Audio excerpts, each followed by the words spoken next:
Gila juga semangat juang JDT kali ni. Awal pagi tadi, Harimau Selatan berjaya ikat wakil Qatar SC dengan keputusan 2-2 dalam aksi pramusim di Sepanyol.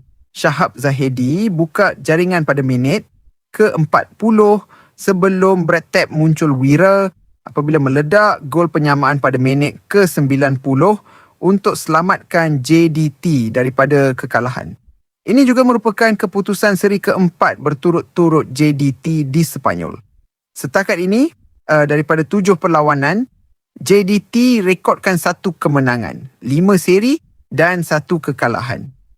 Lepas ni, mereka bakal tutup kempen pramusim menentang FC Cartagena pada 31 Julai, waktu tempatan. JDT bakal berdepan satu lagi ujian menarik dalam aksi pramusim apabila menentang wakil Liga Qatar, Qatar SC.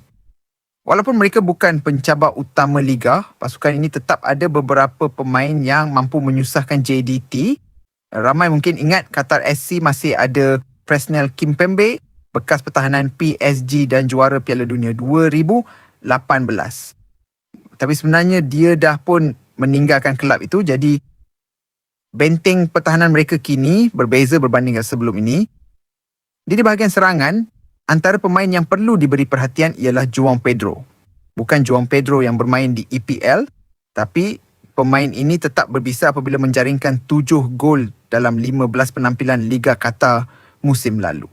Selain itu, Qatar SC turut membawa masuk Albert Luki. Dia antara pemain yang sedang meningkat naik selepas meledak 12 gol dan 10 bantuan gol dalam Liga 2 Qatar musim lalu. Kalau dia dapat rentak awal, memang boleh jadi ancaman kepada pertahanan JDT. Mereka juga merekrut Bruno Tabata dari kelab Brazil International. Sebagai pemain sayap, dia mempunyai pengalaman di liga yang kompetitif dan mampu mencipta peluang untuk rakan sepasukan. Dalam skuad ini juga masih ada nama veteran Sebastian Soria. Walaupun sudah berusia 42 tahun, pengalaman yang dimiliki masih boleh memberi impak kepada pasukan. Kalau kita tengok persiapan JDT pula, musim kali ini boleh dikatakan sedikit mengecewakan dari segi keputusan.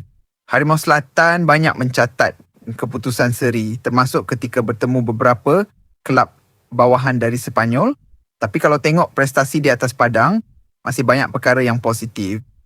JDT berjaya mengikat Rangers dari Scotland, memberi tentangan sengit kepada Al-Ettifaq dari Arab Saudi dan seri 0-0 dengan kelab La Liga, Elche. Itu menunjukkan mereka masih mampu bersaing dengan pasukan yang lebih kuat. Jadi, perlawanan menentang Qatar SC ini boleh dianggap sebagai satu lagi ujian penting sebelum musim baharu bermula.